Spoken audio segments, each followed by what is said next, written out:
people go. Pharaoh was not interested. This leads into the plague story and other biblical stories that we're not going to cover here. But we are going to kind of skip ahead here to the actual Exodus, the actual event where Moses leads his people out of slavery. You can see the parting of the Red Sea. This is a very important part of it. As the story goes, it was Pharaoh Ramses the Great, the Ramses that had the great temple at Abu Simbel, the Ramses that ruled for 67 years. That was the Pharaoh at the time of Moses. In fact, they were raised together as brothers, only to find out that one of them wasn't actually Egyptian. Moses was Hebrew. Some historians have doubted this today. They don't see that the timeline matches up perfectly, so it may have been Ramses, it may not have been. But Moses does take his people out of Egypt, and as they move east, they run into the Red Sea. Problem is, they can't cross the river. At this point in time, Moses is aware that Pharaoh and his army is chasing them and is stuck. So Moses steps up to this rock, stands up, and with the help of God, parts the Red Sea so his people can walk across the river to safety. And as the story goes, as soon as Pharaoh's army chases, the waters recede and swallow up his army. So kind of a fantastic story, a very famous story in history, of course. Well, as the Hebrews traveled across the Sinai Peninsula, which is just east of Egypt, Moses went to the top of Mount Sinai to pray. And this is where another very, very famous story takes place. As the story goes, the Bible says he spoke to God and was given the Ten Commandments. Now, the Ten Commandments become a very important part of not only Judaism, but also Christianity, and really the basis of law in many Western countries today. We're not going to go through all the Ten Commandments, although we will take a short look at them very briefly here in a minute. And here's an image you see on the screen to show that. These Ten Commandments and other teachings became the basis of religious law of Judaism, as well as Christianity, like I just mentioned. Can you name any of the Ten Commandments? Some of them are easy, others are not, but we'll just throw them up here. Thou shalt not have other gods before me. Thou shalt not make unto thee any graven image. Thou shalt not take the name of thy Lord in vain, and so on and so forth. And you can certainly take a look at them. Pause it if you'd like to, and take a look at the Ten Commandments. For the purpose of this class, we will not ask that you memorize or know these, but they are very important, as many cultures do believe in them today. As mentioned, one of the films many of you have seen is The Prince of Egypt. Came out in the late 90s. Very entertaining animated version of this story. If you really want to see classic filmmaking at its best, you can go way back and see the classic Charlton Heston film. This came out in the 1950s, depicting Moses' story, and it's really pretty good. The special effects and the parting of the Red Sea, I mean, you'll see all sorts of interesting things in it. It was definitely one of the most famous films of that era. Now, the Hebrews are out of Egypt. Now it's time for them to celebrate and restore the kingdom of Israel. So, as we know, Canaan was harsh with desert. It was a rocky wilderness, and it was very hot. The hot valley of the Jordan River was also not a very hospitable place to live, and it still isn't today. But this is where the Hebrews wanted to settle. It was their promised land, after all. So there were several tribes. In fact, there were 12 tribes of Israelites or Canaanites. Those are other words you might hear for Hebrew people. But in the end, the tribe of Judah was the last remaining of these Hebrew tribes. And they were soon called the Jews because of the name Judah. Hence the name of their religion, Judaism, which you can see here. So that's how they became known as Jews, and we still kind of call them Hebrews once in a while, but Jews is probably the more modern term to classify this group of people. Now, Hebrews united under one kingdom of Israel, and that's what they're called today, but modern-day Israel, as we know it, has only existed as a country since the late 1940s, so a little bit different history there. As mentioned here, I got a little ahead of myself. Israel as an official country would not be formed until 1948. One of the most famous kings of that era was King Solomon. Solomon became the most powerful of the Hebrew kings and built a trading empire here in Canaan. He glorified the city of Jerusalem. Jerusalem is still there. It's still super important. Jerusalem had the Jewish temple, which is one of the most sacred sites in all of Judaism. Today it's very important for Muslims and Christians as well. Muslims believed it was at the Dome of the Rock, which is actually built on top of the ruins of the Jewish temple, where their Prophet Muhammad, who started Islam, that's where they believed he ascended into heaven. Of course, for Christians, it's where Jesus was crucified. So Jerusalem's got a lot of religious history that's very, very important. So Solomon built an important temple in Jerusalem called Solomon's Temple. Eventually, the kingdom would divide in two, Israel in the north and Judah in the south. You can kind of see what I'm talking about right here. Here's Israel in the northern region of Canaan and Judah in the southern area. As you can see in red, it's the outline of modern-day Israel. So we are talking about the same piece of property. Again, Canaan, Palestine, modern-day Israel, but in this time it would have been known as Israel, and the southern area was Judah. Here's a picture of Solomon's Temple. Very, very famous temple, the Jewish temple. It was very, very important to the Jewish people.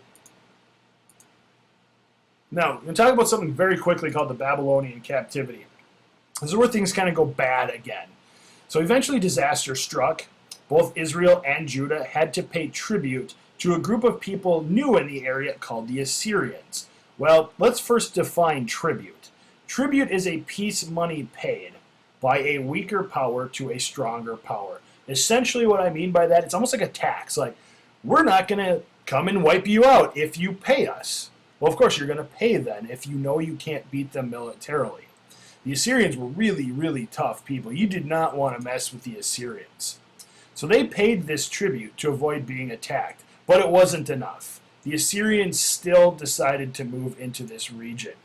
So in 725 BC, the Assyrians invaded Samaria, which was the capital of that northern region we just saw of Israel.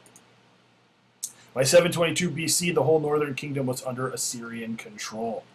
The Assyrians used all sorts of tactics, ladders, digging under walls. They used public torture as a means to humiliate and demoralize their enemy. I mean, this was a tough, tough army to defeat.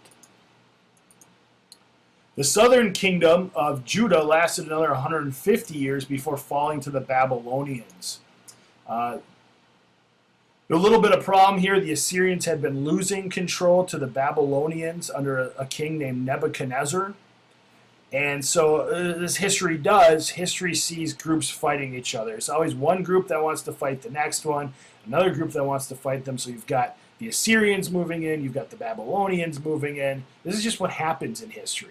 It's just a very common theme. Solomon's temple was destroyed by the Babylonians, temple you just saw in one of the previous slides. But what's interesting, a little bit later in history, we're going to talk about the Persians a little bit later. In 539 BC, as Persian king Cyrus the Great, he took power. He was a very compassionate guy, a very, very famous ruler in history, and he allowed many Hebrew exiles to return to Jerusalem and rebuild Solomon's temple. So the temple is destroyed and later on is rebuilt under the Hebrews because Cyrus allows this. You will hear a little bit about this story later on when we get to the Persians, probably in November. Of course, this region is going to be dominated by a lot of different groups. We've already talked about the Hebrew people. We've talked about now the Babylonians and the Assyrians. Even the Persians are going to control that later on. The Greeks will have some of it, and even the Romans. And the Romans will have control when Christianity develops and when Jesus is crucified. So you'll hear that story again as well. As I mentioned, Jerusalem, still a very important city for Jews, Christians, and Muslims. Jews, it's where their temple was. Christians, it's where Jesus was crucified. And for Muslims, that's where they believe Muhammad, their prophet, ascended into heaven. Very, very holy city, even in the modern world. Here's Jerusalem today. This gold-domed building is the Dome of the Rock. This is that building where Muslims believe Muhammad ascended into heaven, and it's built right on top of the ruins of that Jewish temple. So it's history built on top of history. So here's our result, our end. The history of the Hebrews has been a long and arduous journey. Of the 5 major religions studied in this class, theirs will be the oldest and one of the most influential. Many of their practices and ideas would cross into mainstream cultures today. So there you have it, gang. We've taken our first of our big 5 in terms of religion, and we've seen its origin. We've talked about Abraham. We've talked about Moses. We've talked about how the Hebrew people were stuck in slavery and bondage in Egypt and eventually got out in something called the Exodus, which is the second book of the Bible, by the way, and later developed into a kingdom in modern-day Palestine. But as history says, we've seen other groups move in, like the Assyrians and the Babylonians. So thank you for listening. Make sure you took good notes and have yourselves a wonderful day. All right, let's finish up our lecture here today by looking at our constructive response question. The question says, trace the origin of Judaism and describe its core beliefs. Well, the origin of Judaism comes from Abraham. Abraham was chosen to be the father of the Hebrew people, and he made a covenant with God, and covenant means promise. So Abraham and his descendants basically promised to obey God, and God promised to protect Abraham and his people. And that really got the story started for the Hebrew people. The other big story we can talk about here is Moses and the Exodus. The Exodus, or Exodus, is the second book of the Bible, and so it's very important to both Jews and Christians. And in that story, it talks about how the Hebrew people were enslaved in Egypt for hundreds of years, and they believed there would be a deliverer or a person who would lead them out of bondage or out of slavery, and Moses was that person. So Moses was born a Hebrew, and there was a prophecy that the Egyptians found out about that said one of the Hebrew will lead the slaves out of Egypt, and so Pharaoh decided to have all the firstborn males killed. So Moses' mother decides to save his life by putting him in a basket and putting him on the reeds of the Nile, and he was later picked up by an Egyptian princess and raised as a prince of Egypt. Well, later his secret gets out, and he is basically thrown into slavery with the other Hebrews, and he eventually does lead the Exodus, lead the Hebrew people out of slavery. Shortly thereafter, he goes up to pray on Mount Sinai, and that is where God gives him the 10 Commandments. So, in a long way, that's the story we're looking at here with the origin of Judaism and its core beliefs. We definitely want to also mention that Judaism is a monotheistic religion. It believes in only one God. So all of that together really helps answer our question for today.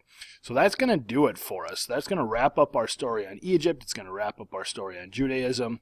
Next unit, we're going to come back and we're going to do a really short unit on the cultures that developed in India. Specifically along the Indus River Valley. So that's going to do it for us here today. Hope you learned something. We'll see you next time.